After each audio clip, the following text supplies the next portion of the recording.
Assalamualaikum warahmatullahi wabarakatuh. Kami dari kelompok 8 akan menjelaskan materi mengenai penyusunan laporan audit yang beranggotakan Astria NIM 009, Ari Hapsari NIM 075, dan Yoga Pisatya Yekti NIM 146. Pelaporan adalah bagian penting dari setiap audit sektor publik dan melibatkan pelaporan penyimpangan atau pelanggaran otoritas yang berlaku, sehingga tindakan korektif yang dapat diambil dan mereka yang bertanggung jawab atas penyimpangan atau pelanggaran tersebut dapat dimintai pertanggungjawaban atas tindakan mereka. Menurut International Standard of Supreme Audit Institution tentang audit kepatuhan yang mensyaratkan bahwa laporan tertulis yang menguraikan temuan dalam bentuk yang sesuai disiapkan di akhir setiap audit untuk memastikan bahwa laporan tersebut sesuai dengan standar kualitas yang dapat diterima dan relevan bagi semua temuan dan kesimpulan yang disajikan secara relevan dan seimbang. Ada beberapa hal yang harus diperhatikan dalam laporan tersebut. Yang pertama, ketepatan waktu yang mengharuskan auditor untuk melaporkan pada waktunya ketika temuan dapat diterapkan dan dapat relevan dengan pengguna yang dituju. Yang kedua, yaitu proses kontradiktif yang mengharuskan auditor untuk memeriksa keakuratan fakta dengan entitas yang diaudit dan memasukkan tanggapan dari pejabat yang bertanggung jawab sebagaimana mestinya. Selain itu, laporan harus mudah dipahami, bebas dari ketidakjelasan atau ambiguitas, ringkas, dan logis. Namun, dalam mengambil keputusan tentang bagaimana melaporkan, auditor harus memperhatikan beberapa faktor. Yang pertama, kebutuhan pengguna. Yang kedua, mandat SAI. Yang ketiga, legislasi dan regulasi yang relevan. Yang keempat, tingkat jaminan yang diberikan. Kelima, jenis keterlibatan. Yang keenam, praktik pelaporan adat. Dan yang ketujuh, kompleksitas masalah yang dilaporkan. Selanjutnya ada bentuk laporan audit kepatuhan. Terdapat dua bentuk laporan untuk audit kepatuhan. Yang pertama, laporan bentuk panjang atau disebut laporan khusus audit kepatuhan, dan yang kedua, laporan bentuk pendek. Yang pertama, laporan bentuk panjang atau disebut laporan khusus audit kepatuhan, yang mencakup informasi dan penjelasan lain yang tidak dimaksudkan untuk mempengaruhi kesimpulan auditor. Selain elemen dasar, laporan bentuk panjang dapat menjelaskan secara rinci ketentuan perikatan, kriteria yang digunakan, temuan yang berkaitan dengan aspek tertentu dari perikatan, rincian kualifikasi, dan pengalaman auditor dan pihak lain yang terlibat dalam perikatan, pengungkapan tingkat materialitas dalam beberapa kasus, dan rekomendasi. Laporan bentuk pendek. Dalam laporan bentuk pendek, biasanya hanya mencakup elemen dasar. Laporan bentuk pendek lebih padat dan umumnya ditulis dalam format yang lebih standar. Auditor mungkin merasa terbantu untuk mempertimbangkan pentingnya memberikan informasi tersebut untuk kebutuhan informasi pengguna yang dituju. Dalam kasus di mana mandat SAI menetapkan bentuk pelaporan yang berbeda dari pedoman audit kepatuhan, pedoman tersebut dapat berguna bagi auditor sektor publik dan dapat diterapkan, diadaptasi sebagaimana mestinya dalam keadaan tertentu. Secara umum, laporan audit kepatuhan harus berisi yang pertama, standar auditing yang diterapkan dalam melakukan pekerjaan, yang kedua, ringkasan pekerjaan yang dilakukan, yang ketiga, temuan saya, yang keempat, kesimpulan atau pendapat, yang kelima, tanggapan dari entitas yang diaudit sebagaimana mestinya, yang keenam, rekomendasi jika sesuai, yang ketujuh, tanggal laporan, dan yang terakhir, tanda tangan. Selanjutnya, ada beberapa bagian tertentu dari laporan audit kepatuhan. Yang pertama, sebuah judul. Judul harus secara singkat memberikan gambaran tentang ruang lingkup audit bagi pembaca luar. Yang kedua, ada penerima, di mana penerima mengidentifikasi pihak atau pihak yang diarahkan laporan audit. Laporan audit biasanya ditujukan kepada pihak yang bertanggung jawab, tetapi dalam beberapa kasus mungkin ada pengguna lain yang dituju. Selanjutnya yang ketiga ada lingkup audit, termasuk jangka waktu yang dicakup. Bagian pendahuluan, laporan menetapkan ruang lingkup audit berupa pernyataan yang jelas mengenai fokus, luas, dan batasan audit yang dalam hal pemenuhan materi pelajaran dengan kriteria. Pendahuluan juga mencakup jangka waktu yang dicakup oleh audit. Selanjutnya yang keempat ada identifikasi dan deskripsi materi pelajaran. Materi pelajaran mengacu pada informasi, kondisi, atau aktivitas yang diukur atau dievaluasi terhadap kriteria tertentu. Ini harus dijelaskan dengan jelas dalam laporan audit. Kriteria yang teridentifikasi. Kriteria yang menjadi dasar penilaian materi pelajaran harus diidentifikasi dalam laporan auditor. Oleh karena itu, identifikasi kriteria yang jelas dalam laporan menjadi penting agar pengguna laporan dapat memahami dasar pekerjaan dan kesimpulan auditor sektor publik. Dalam kasus di mana kriteria tersebut tidak dapat segera diidentifikasi atau harus berasal dari sumber yang relevan. Kriteria yang diterapkan dalam audit dinyatakan dengan jelas di bagian yang relevan dalam laporan auditor. Relevan yang dimaksud mungkin untuk mengungkapkan apakah sumber kriteria yang berlaku terkandung dalam undang-undang atau peraturan, dan juga untuk mengungkapkan metode pengukuran atau evaluasi yang digunakan jika kriteria yang berlaku memungkinkan pilihan di antara sejumlah metode. Selanjutnya yang keenam, ada ringkasan pekerjaan yang dilakukan. Ringkasan ini membantu pengguna yang dituju untuk memahami kesimpulan auditor. Selain itu, ringkasan ini harus memberikan penjelasan singkat bagi pembaca luar tentang bagaimana audit dilakukan. Kemudian rekomendasi. Ringkasan tersebut harus ditulis dengan cara yang objektif, yang memungkinkan pengguna yang dituju untuk memahami pekerjaan yang telah dilakukan sebagai dasar kesimpulan auditor. Namun, perlu dipastikan bahwa ringkasan tersebut tidak terlalu singkat, sehingga menyulitkan pemahaman pekerjaan auditor, terutama bagaimana mereka sampai pada suatu kesimpulan atau opini. Kemudian temuan. Bagian temuan terdiri dari deskripsi auditor, dari bukti yang dikumpulkan dibandingkan dengan kriteria. Ini disusun secara logis, berdasarkan kriteria yang diidentifikasi dengan cara yang membantu pembaca dalam mengikuti alur logis dari argumen tertentu. Ketika sejumlah besar data dimasukkan untuk mendukung temuan audit, data tersebut mungkin lebih tepat dimasukkan dalam lampiran. Kemudian, kesimpulan atau pendapat. Jika audit kepatuhan dilakukan bersama dengan audit atas laporan keuangan, kesimpulannya dapat berupa opini. Kesimpulan juga dapat diungkapkan sebagai jawaban yang lebih dielaborasi untuk pertanyaan audit tertentu.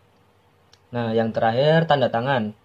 Laporan audit kepatuhan harus ditandatangani oleh seseorang dengan kewenangan yang sesuai untuk melakukannya, yaitu kepala SAI atau seseorang yang kepadanya kewenangan tersebut telah dilimpahkan. Nah, pembahasan selanjutnya yaitu kesimpulan atau pendapat dalam audit kepatuhan. Laporan audit kepatuhan dapat bervariasi tergantung pada berbagai bentuk kesimpulan dan opini yang singkat. Jika audit kepatuhan dilakukan bersamaan dengan audit atas laporan keuangan, kesimpulan dapat berupa pernyataan pendapat tertulis yang jelas tentang kepatuhan. Jika hal ini terjadi, maka pendapat kepatuhan jelas dipisahkan dari pendapat atas laporan keuangan, terlepas dari jenis perikatan atau tingkat jaminan yang diberikan.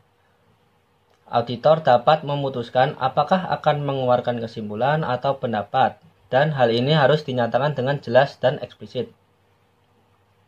Nah, selanjutnya membahas soal kesimpulan atau pendapat dalam perikatan jaminan yang wajar dan terbatas. Dalam membuat kesimpulan dan opini, auditor mempertimbangkan tingkat jaminan yang diberikan. Yang pertama, jaminan yang wajar. Kesimpulan atau opini audit dinyatakan secara positif, yang menyatakan bahwa menurut opini auditor, pokok bahasan sudah sesuai atau tidak dalam semua hal material, atau jika relevan, bahwa informasi pokok memberikan pandangan yang benar dan adil, sesuai dengan kriteria yang berlaku. Contoh kesimpulan yang diungkapkan dalam bentuk yang sesuai untuk perikatan ansuransi yang wajar ketika dinyatakan dalam hal pokok bahasan yang mendasarinya dan kriteria yang berlaku. Seperti, menurut pendapat kami, perakiraan aktivitas entitas disiapkan dengan benar dalam semua hal material berdasarkan kriteria. Nah, kemudian asuransi terbatas. Opini atau kesimpulan audit menyatakan bahwa berdasarkan prosedur yang dilakukan, tidak ada yang menjadi perhatian auditor yang menyebabkan auditor yakin bahwa materi pelajaran tidak memenuhi kriteria yang berlaku. Prosedur yang dilakukan dalam audit asuransi terbatas dibandingkan dengan apa yang diperlukan untuk memperoleh keyakinan memadai. Tetapi tingkat asuransi diharapkan dalam mempertimbangkan profesional auditor. Bermakna bagi pengguna yang dituju.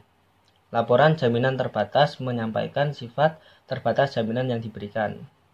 Nah, ini contoh kesimpulan yang dinyatakan dalam bentuk yang sesuai untuk perikatan ansuran terbatas. Ketika dinyatakan dalam hal pokok bahasan yang mendasarinya dan kriteria yang berlaku, seperti Berdasarkan prosedur yang dilakukan dan bukti yang diperoleh, tidak ada yang menjadi perhatian kami, yang menyebabkan kami yakin bahwa entitas belum mematuhi dalam semua hal material dengan kriteria. Lalu ada contoh kesimpulan yang dimodifikasi dan tidak dimodifikasi. Subjek kepatuhan terkait dengan Kantor Pajak Nasional dan audit menunjukkan tidak ada contoh ketidakpatuhan terhadap undang-undang yang relevan. Nah, yang pertama ada bagian pengantar yang sesuai dari laporan. Selanjutnya, kami telah mengaudit kepatuhan Kantor Pajak Nasional dengan Undang-Undang Pajak pertambahan nilai CAP 223A tertanggal sekian.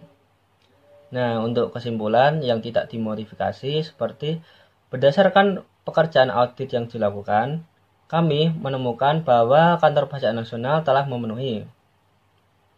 Kemudian, kesimpulan atau opini yang dimodifikasi. Sebuah contoh material dari ketidakpatuhan. Bergantung pada tingkat ketidakpatuhan. Hal ini dapat mengakibatkan pendapat atau kesimpulan dengan kualifikasi. Seperti berdasarkan pekerjaan audit yang dilakukan, kami menemukan bahwa kecuali untuk informasi pokok dari entitas yang diaudit telah memenuhi dalam semua hal yang material dengan bla bla bla. Selanjutnya penafian. Seperti berdasarkan pekerjaan audit yang dilakukan, kami telah dapat melakukan dan oleh karena itu menyatakan kesimpulan bla bla bla gitu. Kemudian ada kesimpulan opini yang memenuhi syarat. Yang pertama, kesimpulan opini yang merugikan. Ketika auditor sektor publik menyimpulkan bahwa terdapat penyimpangan kepatuhan material, opini yang diungkapkan adalah memenuhi syarat jika penyimpangan kepatuhan material tetapi tidak meluas atau jika auditor sektor publik tidak dapat memperoleh bukti audit yang cukup dan tepat dan kemungkinan efeknya material tetapi tidak meluas. Kemudian merugikan jika penyimpangan kepatuhan bersifat material dan meluas. Auditor memperoleh bukti audit yang cukup dan tepat, menyimpulkan bahwa penyimpangan kepatuhan baik secara individual maupun agregat bersifat material dan menyebar. Nah, contoh kesimpulan audit kepatuhan merugikan. Contoh kepatuhan terkait dengan Kantor Pajak Nasional dan audit mengungkapkan bahwa tindakan yang dilakukan oleh kantor pajak untuk wajib yang menunggak tidak diterapkan sebagaimana diatur dalam undang-undang. Penyimpangan kepatuhan dianggap material. Nah, yang pertama bagian pengantar yang sesuai dari laporan tersebut. Kemudian kami telah mengaudit kepatuhan Kantor Pajak Nasional dengan Undang-Undang Pajak pertambahan nilai CAP 223A tertanggal sekian. Kemudian dasar penafiannya, arsip wajib pajak orang pribadi yang berisi informasi tentang ketetapan pajak pertambahan nilai tidak diurusi dengan baik oleh Kantor Pajak Nasional. Hanya 20 dari 200 wajib pajak yang terdaftar memiliki berkas lengkap yang berisi ketetapan. Tidak ada prosedur keterpercayaan lainnya yang dapat kami lakukan untuk menentukan apakah Kantor Pajak Nasional mematuhi Undang-Undang PPN terkait penilaian wajib pajak. Kemudian penolakannya, berdasarkan pekerjaan pemeriksaan yang telah dilakukan, karena pentingnya hal yang disebutkan dalam paragraf dasar penafian di atas, kami tidak dapat dan oleh karena itu tidak memberikan kesimpulan atas kepatuhan Kantor Pajak Nasional terhadap ketentuan UU PPN. Nah, bagian kesimpulan yang sesuai dari laporan. Kemudian ada bagian pengantar yang sesuai dari laporan tersebut. Kemudian kami telah mengaudit kepatuhan Kantor Pajak pertambahan nilai CAP 223A tertanggal sekian. Lalu dasar kesimpulan atau opini yang merugikan. Undang-Undang PPN menyatakan bahwa penyitaan dan pemotongan untuk ketidakpatuhan kepatuhan harus diterapkan pada pembayaran pajak yang menunggak lebih dari $10.000. Meskipun terdapat kasus membayar pajak yang menunggak dalam kategori tersebut, namun tindakan tersebut tidak dilaksanakan sebagaimana diatur dalam UU. Kemudian kesimpulan yang merugikan. Berdasarkan pekerjaan audit yang dilakukan, kami menemukan bahwa karena signifikasi dari hal yang disebutkan dalam paragraf basis kesimpulan merugikan di atas, Kantor Pajak Nasional tidak mematuhi dalam semua hal yang material dengan pajak pertambahan nilai tindakan CAP 223A. Ada bagian kesimpulan yang sesuai dari laporan. Halo semuanya, saya Astria. Saya di sini akan melanjutkan materi yang telah dibawakan oleh rekan saya bernama Yoga dan juga Ari Hapsari. Baik, di sini saya akan membawakan satu poin pertama, yaitu tentang kesimpulan opini yang memenuhi syarat. Teman-teman, untuk kesimpulan opini yang memenuhi syarat, ada poin pertamanya adalah kesimpulan opini yang merugikan yang telah dibawakan oleh rekan saya Yoga sebelumnya. Nah, di sini saya akan melanjutkan di poin kedua, yaitu tentang penetapan atau penekanan pada materi atau masalah lainnya. Dalam beberapa situasi tertentu, mungkin ada kebutuhan untuk mengelaborasi hal-hal tertentu yang tidak mempengaruhi kesimpulan kepatuhan. Tetapi penting untuk disebutkan karena menjadi perhatian auditor. Menetapkan kesimpulan apakah materi tertentu atau materi lainnya mendapatkan penekanan atau penetapan paragraf penekanan itu bergantung pada apakah materi tersebut atau materi tertentu itu diungkapkan atau disajikan.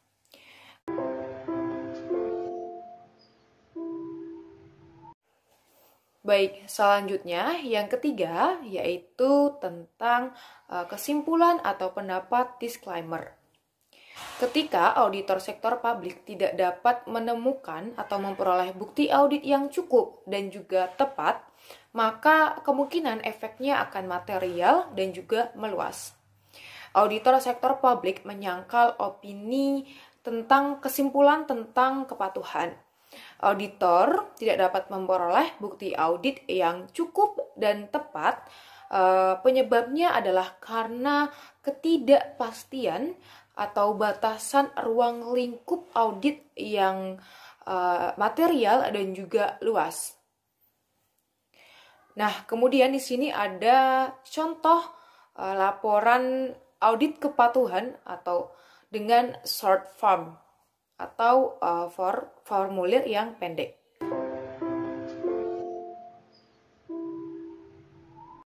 Baik, selanjutnya saya akan coba membacakan contoh dari laporan audit kepatuhan dengan short form atau formulir yang pendek. Baik, laporan audit kepatuhan nanti akan ada di samping saya. Laporan audit kepatuhan oleh SAI XXX. Jadi nama SAI-nya. Penerima yang sesuai ya. Jadi misal organisasi XYZ begitu. Nah, selanjutnya akan ada laporan tentang kepatuhan ABC badan pemerintah terhadap persyaratan, perjanjian, pendanaan dengan organisasi donor XYZ tertanggal XX.XX.20XX. Nah, di bawahnya kan ada tulisan seperti ini. Kami telah mengaudit kepatuhan lembaga pemerintah ABC terhadap persyaratan perjanjian pendanaan dengan organisasi donor XYZ tertanggal XX.XX.XX.20XX. Bagaimana tercantum dalam akun proyek untuk tahun yang berakhir pada 31/12/2020 yang menunjukkan total pengeluaran sebesar 100 juta rupiah.